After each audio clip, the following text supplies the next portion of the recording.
Breaking news. Pakistan army chief Asif Munir చనిపోయాడా? ఎందుకంటే ఆసిఫ్ మునీర్ ఎక్కడ కూడా కనిపించట్లే. ఎక్కడ కూడా భారత్ చేసిన ఈ ఆపరేషన్ సింధూరం, ఈ అటాక్ లో ఆసిఫ్ మునీర్ దాని గురించి మాట్లాడిన దాఖలాలు ఎక్కడ కూడా కనిపించట్లే. మరి ఆసిఫ్ మునీర్ ఏమయ్యాడు? బంకర్లో దాక్కున్నాడా, లేకపోతే బలోచిస్తాన్ లిబరేషన్ ఆర్మీ ఆసిఫ్ మునీర్ ని అంతం చేసిందా? ఎందుకంటే రీసెంట్ గానే బలోచిస్తాన్ లిబరేషన్ ఆర్మీ 14 మంది పాకిస్తాన్ సైనికుల్ని అంతం చేసింది. అందులో ఒక కమాండర్ కూడా ఉన్నారంటూ కూడా చెప్తున్నారు. మరి ఆసిఫ్ మునీర్ వాళ్ళ చేతులైనా మరణించాడా? ఆసిఫ్ మునీర్ ఎక్కడున్నాడు అసలు? ఆసిఫ్ మునీర్ నువ్వు ఎక్కడున్నా బయటికి రావాలంటూ చాలా మంది కూడా పాకిస్తానులే అక్కడ నినాదాలు చేస్తున్నారు. ఎందుకంటే ఇప్పుడు చాలా దారుణమైన పొజిషన్లో ఉంది పాకిస్తాన్. మరి ఆసిఫ్ మునీర్ మాటలతో కొన్ని రోజులు బాగానే గడిపేసింది పాకిస్తాన్ ఆర్మీ, పాకిస్తాన్ ఉగ్రవాద సంస్థ. మరి ఇలాంటి సిచ్యువేషన్లో ఆసిఫ్ మునీర్ కనిపించకపోవడంతో చాలామంది భయోందనకి గురవుతున్నారు. ఆసిఫ్ మునీర్తో ఇక్కడ అయోధ్య రామ మందిరాన్ని కూల్చి దానిపైన బాబ్రీ మసీద్ నిర్మించి ఒక మొట్టమొదటి ఇటుక ఆసిఫ్ మునీర్తో పెట్టిస్తానంటూ కూడా అక్కడ మాట్లాడారు. ఆసిఫ్ మునీర్ అసలు ఒక ఒక ఏంటో ఒక ఒక పెద్ద సైనికుడితో పోల్చారు. కానీ అతను నిజానికి ఒక పిరికి పంద. ఎందుకంటే ఇలాంటి సిచ్యువేషన్లో కూడా వాళ్ళ పాకిస్తానీ ప్రజలకి మేమున్నామంటూ ధైర్యం చెప్పకుండా పారిపోయాడు ఆసిఫ్ మునీర్. వాళ్ళ ఫ్యామిలీని కూడా దాచేసుకున్నాడు. నాకు తెలిసి ఆసిఫ్ మునీర్ భయపడి ఉంటాడు. భారతదేశంతో కూడా మాట్లాడడానికి కొన్ని ప్లాన్స్ కూడా వేస్తున్నట్టు కూడా ఒక చిన్న సమాచారం అయితే ఉంది. అయితే దీనికి సంబంధించి ఒకసారి మనం మాట్లాడే ప్రయత్నం చేద్దాం. మా హారిక లైన్లో ఉన్నారు. హారిక, చెప్పండి, ఆసిఫ్ మునీర్ బతికే ఉన్నాడా? ఆసిఫ్ మునీర్ చనిపోయాడా? రైట్ తేజ, అంటే పాక్ ఆర్మీ చీఫ్ ఆసిఫ్ మునీర్ ఇప్పుడు ప్రస్తుతం ఎక్కడున్నారు, అసలు ఏమైపోయారు, అసలు ఉన్నారా లేరా అన్న దాని మీద ఇప్పుడు బాగా చర్చ జరుగుతుంది. అంటే ఉగ్రవాదుల్ని కాశ్మీర్ కి పంపించి పాకిస్తాన్ కు ముప్పు తెచ్చిపెట్టిన పాక్ ఆర్మీ చీఫ్ ఆసిఫ్ మునీర్ ఎక్కడున్నారు అని చెప్పేసి మనకిప్పుడు థంబ్నెయిల్స్ కనిపిస్తుంది. అయితే చాలా రోజులుగా ఆయన బహిరంగ కార్యక్రమాల్లో పాల్గొనడం లేదు. అసలు ఉన్నారో లేదో తెలియడం లేదు. భారత్ దాడుల తర్వాత మునీర్ గురించే పాకిస్తాన్ లో ఎక్కువ చర్చ జరుగుతుంది. అక్కడే కాదు, భారత్ లో కూడా ఎక్కువ చర్చ జరుగుతుంది. అయితే ప్రస్తుతం పాకిస్తాన్ ను యుద్ధంలోకి నెడుతున్న ఈ పెద్ద మనిషి దాడులు ప్రారంభమయ్యాక ఎక్కడున్నారు అని చెప్పేసి అడుగుతున్నారు అందరూ.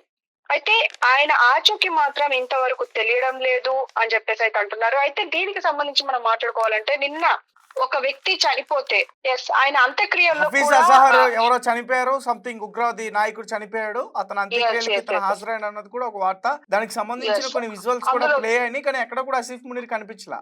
Yes, exactly.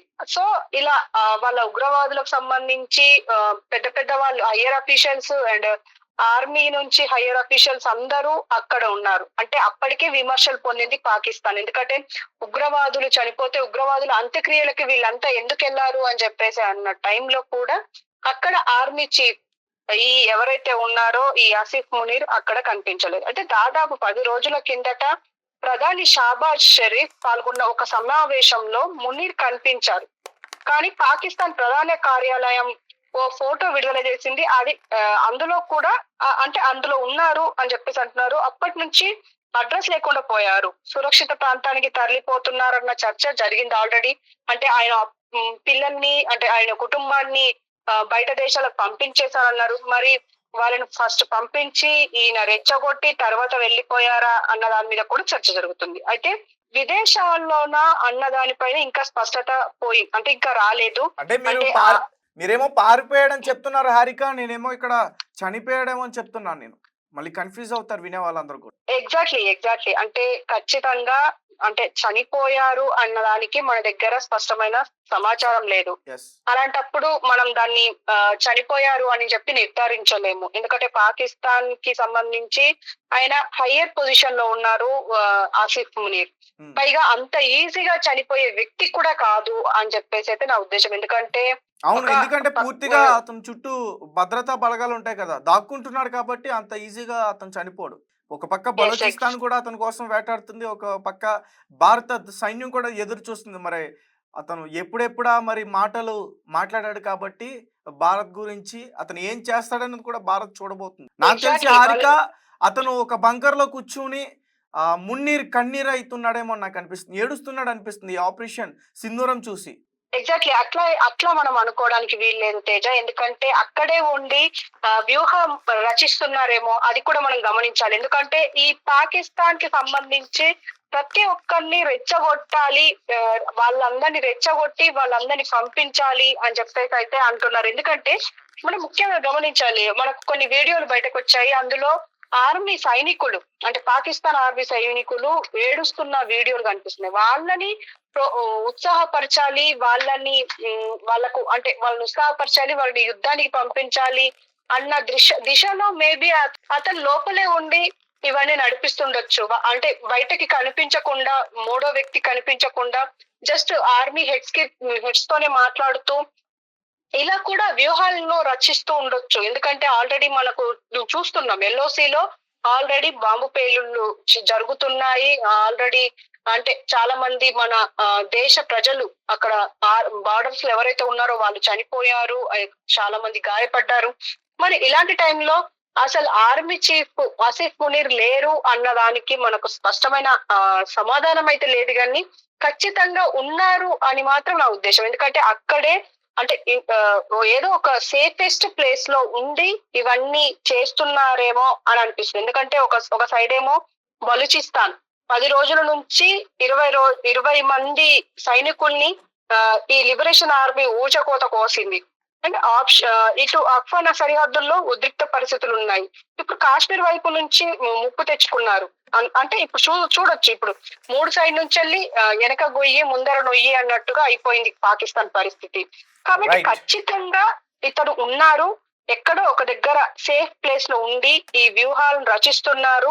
ఎలాగో ఇప్పుడు భారత్ అగ్రెసివ్ లో ఉంది, ఇప్పుడు పాకిస్తాన్ కూడా అగ్రెసివ్ గా ఉండి మొత్తం ఈ వార్ జరిగి ఏదో ఒక నష్టం వాటిల్లేదాకా ఇలాగే కంటిన్యూ అవుతుంది అని అయితే అనిపిస్తుంది తేజ. ప్రస్తుతం ఆసిఫ్ మునీర్ కి సంబంధించి మాత్రం ఇప్పటి వరకు అధికారికంగా ఇతను ఉన్నారా లేదా, చనిపోయారా, లేకపోతే ఎక్కడైనా దాక్కున్నారా, ఏ దేశం ఒకవేళ దాక్కుంటే ఎక్కడ దాక్కున్నారు, లేకపోతే పారిపోతే ఏ దేశానికి పారిపోయారు అన్న దాని మీద ఒక స్పష్టత అయితే రావాల్సి ఉంది Teja. Right Harika, thank you. Asif Munir చనిపోయాడా? ఆసిఫ్ మునీర్ని చంపేశారా? లేదంటే ఆసిఫ్ మునీర్ పారిపోయాడా, పరారైపోయాడా? ఆసిఫ్ మునీర్ని ఎవరైనా దాచేసి అతనికి కాపలా కాస్తున్నారా? ఎందుకంటే ఆసిఫ్ మునీర్ పాకిస్తాన్ ఆర్మీ చీఫ్. అతను భారత్ గురించి చాలా చాలా నీచంగా దారుణంగా మాట్లాడాడు. అంటే అక్కడ పాకిస్తానీ ప్రజల్ని రెచ్చగొట్టాడు, అదొక వేరే విషయం. కానీ నువ్వు ఒక దేశం గురించి నువ్వు కించపరిచి మాట్లాడుతున్నావు, అది భారతదేశం గురించి. సో భారతదేశం అంటే ఏంటో చూపించింది ఈరోజు. ఒక బట్టు జరిపేశావు. అలాంటి బట్టు పేరుతో ఈరోజు సింధూరం అనే పేరుతో ఒక ఆపరేషన్ చేసి ఉగ్రవాద స్థావరాలని ఈరోజు ఎలా మాయం చేశారో చూసారా? మరి ఆసిఫ్ మునీర్కి భయం పుట్టింది. ఎందుకంటే నేను బయటకు వస్తే నన్ను ఎక్కడ భారత సైన్యం అక్కడ అంతం చేస్తుందని. ఎందుకంటే మన టార్గెట్ ఆసిఫ్ మునీర్ తల తీసుకురావడం. ఎందుకంటే అయోధ్య రామాలయం గురించి, మన రెడ్ ఫోర్ట్ గురించి చాలా నీచంగా చాలా దారుణంగా మాట్లాడారు. మరి ఆసిఫ్ మునీర్ని మనం వదిలేస్తామా? అతని అంతే ఏంటో చూస్తాం. ఖచ్చితంగా ఉగ్రవాది సంస్థల్ని రెచ్చగొట్టి వాళ్ళకి ఆయుధాలు ఇచ్చి ఆసిఫ్ మునీర్లే ఇలాంటి దాడులకు పాల్పడుతున్నట్టు కూడా ఒక సమాచారం వెలుగులో ఉంది.